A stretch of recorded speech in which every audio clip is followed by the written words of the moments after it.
Hello, good afternoon, and welcome to Global Crypto Regulation, What You Need to Know for 2004. My name is Ari Good. I am the president and chief attorney at Good Attorneys at Law. I have over 26 years of experience in transactional work, stemming from tax to securities. And in the last 5 years, I decided to dedicate myself to the crypto industry and its needs. I represent payment companies, token issuers, and crypto companies of all kinds. So, without further ado, let's get into the topic, which is global crypto regulation in 2024. I'm recording this for the record on November 7th, 2024.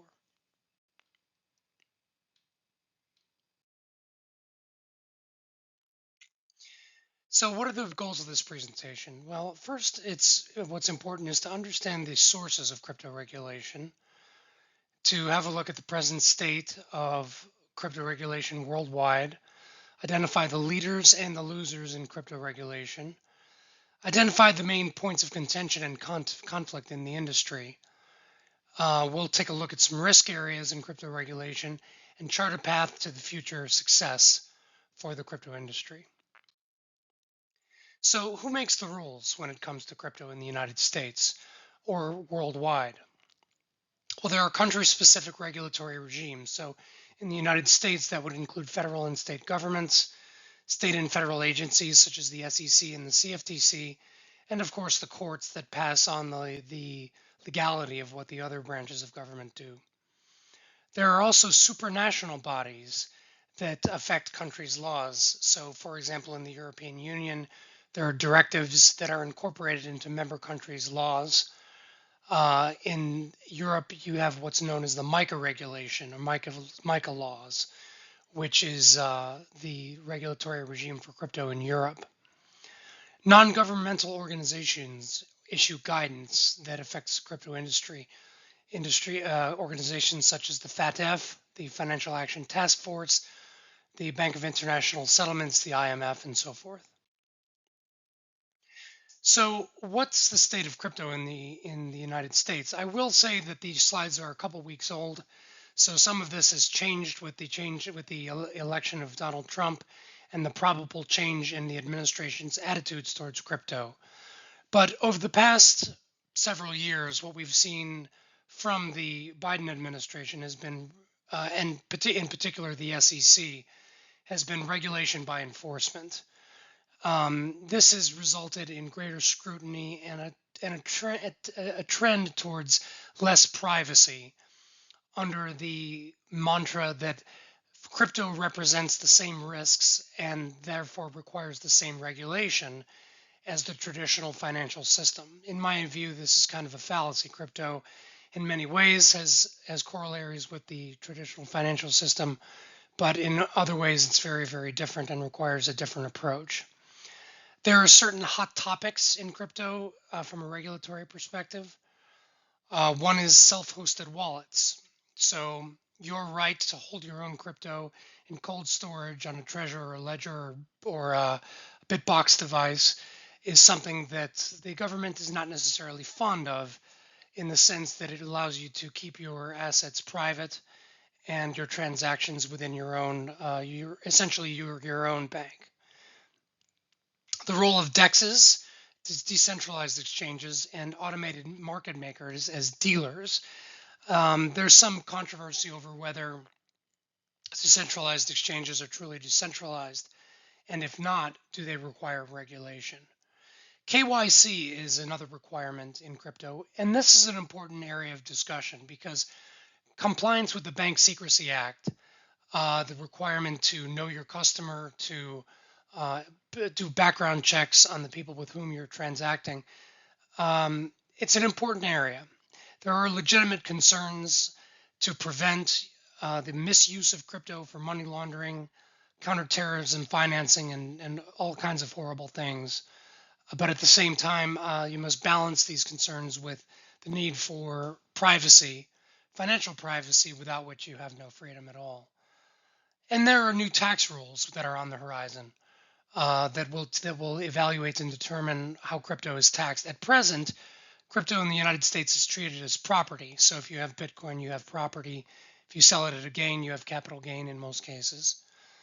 Um, and as I mentioned, anti-money laundering laws are very, very important. At the state level, what you see is a lot of concern over what constitutes money transmission. So money transmitter laws are very important at the state level. You have to be sure that if you're in the business of transacting crypto for fiat or fiat for crypto, if you're in the money business, you have to be sure that you've structured yourself correctly so that you don't run afoul of money transmission statutes, or you need a license to do so. So, what are the key questions? We talked a little bit about who has jurisdiction, and there's a sort of a philosophical debate underneath all of this as to what crypto is. Is it a security? Is it a commodity? Or legally, is it something totally different? Bitcoin versus everyone is a reference to the fact that Bitcoin is viewed by even the most crypto unfriendly legislators as a commodity for its decentralization. There is no Bitcoin CEO. Satoshi Nakamoto disappeared some time ago, and he left Bitcoin to be mined for all comers. And there is no centralized office or organization that controls Bitcoin. Stablecoins are an interesting use case because they're often used in payments, and payments is a very important area in the crypto industry. And in my view, very needed because there's a lot of people around the world who don't have access to the United States dollar, which is still the primary medium of exchange worldwide, but for stablecoins. And stablecoins allow them to move merchandise or provide services and be paid in the equivalent of the United States dollars, but in the form of Tether or USDC or the like. DeFi is an interesting topic, and we'll have to see going forward how the government treats decentralized finance, meaning those organizations and platforms that provide borrowing and lending services without the existence of a central authority. Payments, we talked a little bit about the importance of payments in the stablecoin arena. In the tax world, the tax is easy, the accounting is hard. So as of right now, the rules are fairly straightforward with respect to the tax treatment of crypto, as I mentioned, but getting the records right and keeping track of all your transactions between cold wallets, hot wallets, exchanges, and so forth, it can be very, very challenging. Consumer protection is a very important area and one in which the crypto industry is likely to see further developments and further interest. Then there are the role of the traditional financial system. So right now, the on and off ramps to crypto are very critical, are very important. There's still a need for traditional banking in crypto. It's not crypto native companies still have the need to issue payroll, often in United States dollars. The people who use crypto need a way to convert it to fiat. Not everybody accepts it, not everybody understands it, and that's fine because we're in a period of transition in these days.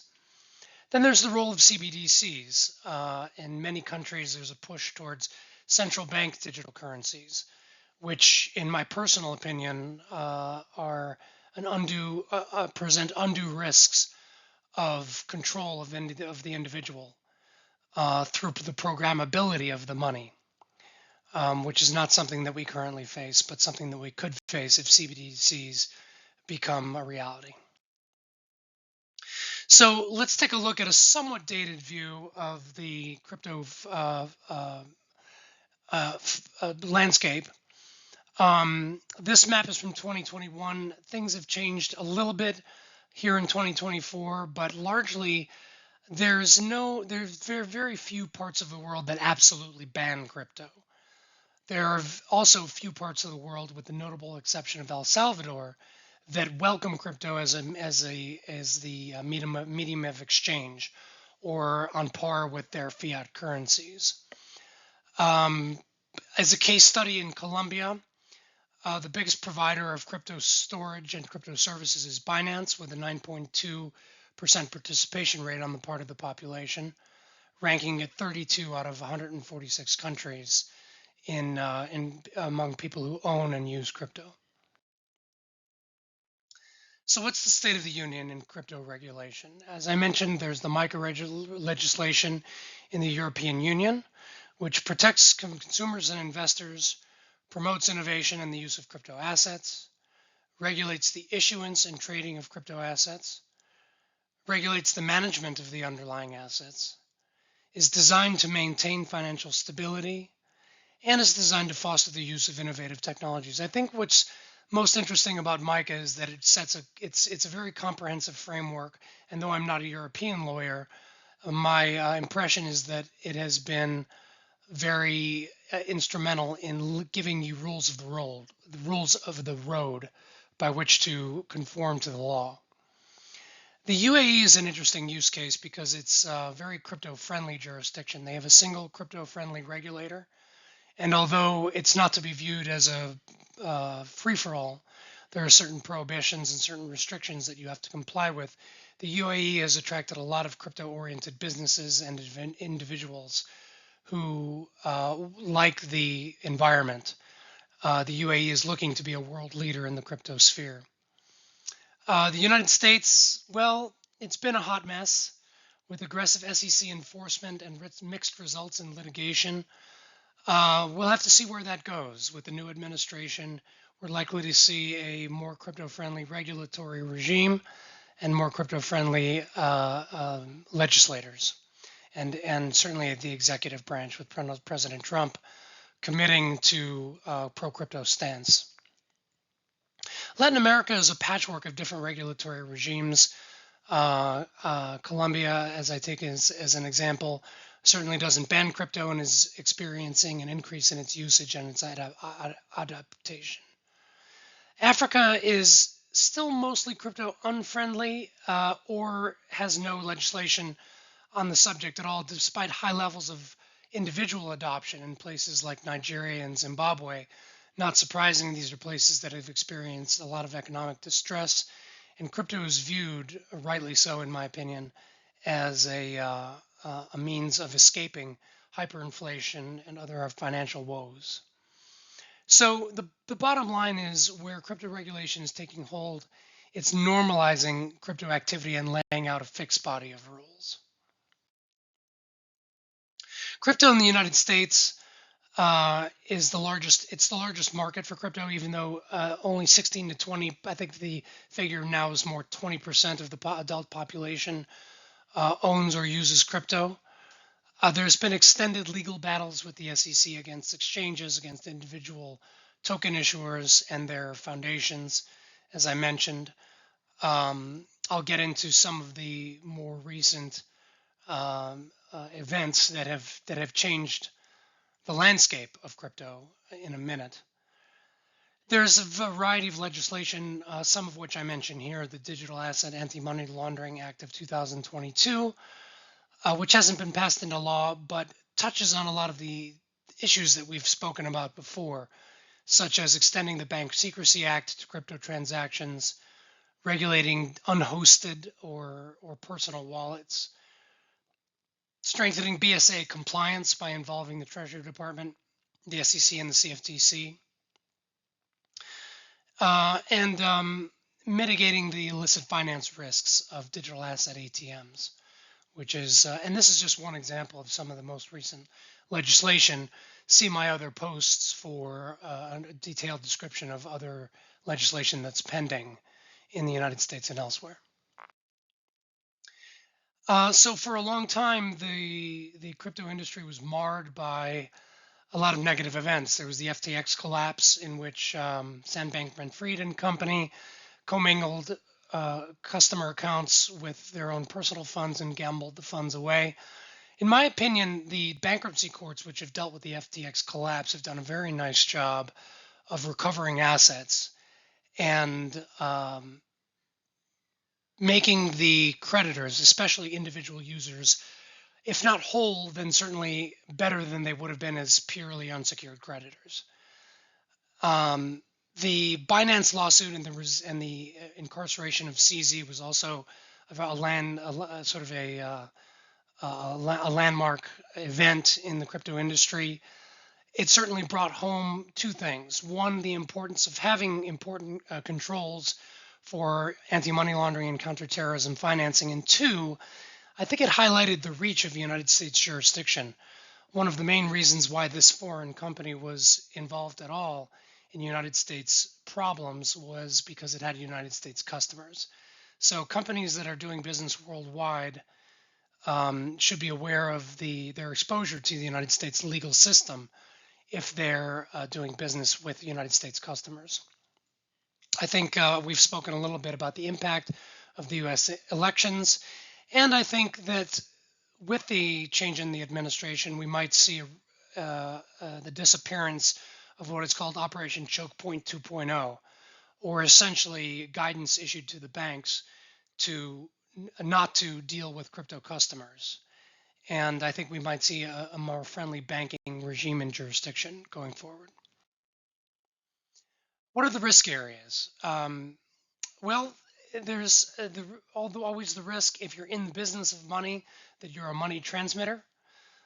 This requires, if you are a money transmitter or a money services business, this requires federal registration. Although it should be pointed out that when you register with FinCEN, it's not a license; it's simply a registration. You're putting the government on notice that you consider yourself to be a money services business. Licensure takes place at the state levels, and there's been some legislation that has unified a lot of that the approaches towards money transmission, but it's still a state by state consideration. Another area of concern are the use of mixers and anonymizers. Again, there's this tug of war between privacy and those who believe privacy is a dirty word. Unfortunately, sometimes the government oversteps its bounds. In the case of Alexei and Tornado Cash, I believe this was the case, where they arrested the creator of Tornado Cash, which was a mixer. Now, granted, this mixer was used by illicit actors, but it wasn't specifically intended for that or issued to them for that purpose. He was arrested simply for creating a code, in which, in my opinion, violates free speech principles and presents some very serious issues. We talked about banking relationships, the importance of the traditional financial system that still exists in crypto, and the Operation Choke Point, which is something that we might see disappear over time. So what are the best practices? Well, consider consulting with a good attorney, no pun intended, when it comes to evaluating whether you are a money services business or a money transmitter. It's very important that you remain in compliance with those laws, because the penalties can include very stiff civil or even criminal penalties in egregious cases. Be aware of anti-money laundering and counterterrorism financing policies, having them in place if you are considered an MSB. And I would strike that last bullet as opposed to when I wrote these slides. I think the U.S. is going to be a leader over the long term in crypto, and with the change of administration, I believe that we'll see greater opportunity for crypto in the United States. It's not a panacea. There's no such thing as a perfect politician for sure, but I think we will see a change in attitude in the United States from this date, November 2024, going forward. That's all for this presentation. Thank you for listening.